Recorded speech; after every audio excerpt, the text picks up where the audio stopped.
razlike so gromozanske, glede na izkušnje, ki jih imam in obiske številnih tujih klinik, od ameriških klinik, Mayo klinike, klinike v Washingtonu, Helsinki, Stockholm. Avstrijske klinike so jasno razlike ogromne. Kar se tiče kadrovskih normativov, kar se tiče razpoložljivih sredstev, sredstev za raziskave, sredstev za razvoj, sredstev za nove kirurške tehnike, pošiljanja ljudi na izobraževanje.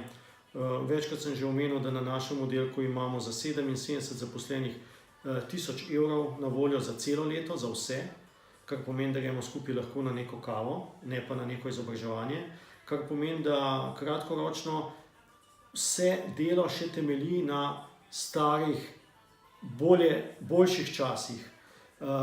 Nedvomno pa se bodo posledice ZUJF-a, se pravi nezaposlovanja mladih perspektivnih kadrov in omejevanja sredstev za vse našteto, se pravi za izobraževanje, za nove tehnike, za nove materiale, v prihodnosti poznale vedno bolj.